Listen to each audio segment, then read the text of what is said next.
Hello and welcome to Phuket Pulse GED Express Screencast with me, Teacher Markie. Today's lesson focuses on tips and techniques in passing GED Mathematics. So, these are the key things that you need to consider before taking the exam. And as we all know, GED preparation may seem like a daunting task, but it doesn't have to be. With some thought, you can create a totally manageable plan for yourself to make sure you walk into the test ready to pass. Here are the top 10 ways to prepare for the GED exam. But with this video, we cut this in two parts, so you need to check the second part of this specific screencast. Let's start. First tip is to register.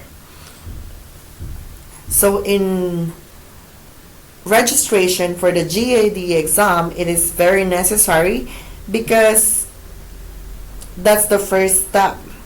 And this seems like a no-brainer, but there are several things that you need to consider as you register. First is to find a testing center near you. And the next one would be to decide whether you want to take the test all at once or split it up. Because the GED is made up of 4 separate subject tests such as RLA, Science, Math, and Social Studies. And you have a choice whether to sit for all 4 at once or to take them on a different days. Taking it all at once is a 7.5-hour marathon, but it lets you get it all done at once and may work well for some who is well prepared and on a tight schedule. So splitting them up allows you to focus your efforts on one test at a time. And you choose carefully which plan is best for you. Last step for registration would be to sign up for the test at myged.com.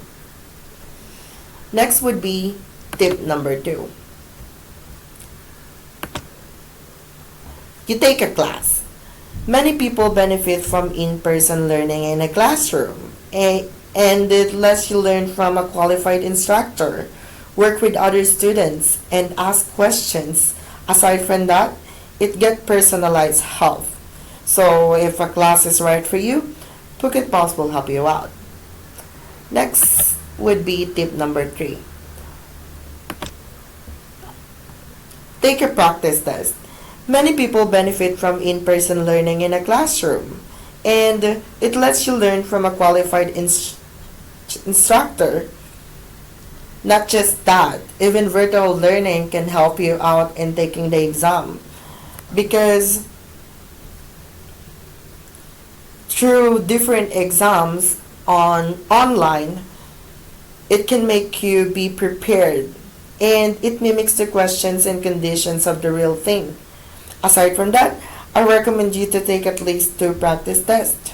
Take one test at the beginning of your preparation as a diagnostic test to see where you are, like you look for your strengths and weaknesses, and use it to study strategically. Next is to take another test a couple of weeks before you plan to take the real thing to make sure you're on track. Last would be, it would never be a bad idea to take another in between either. The more experience you have with test questions, the better off you'll be. Next tip would be to make a schedule. Making a schedule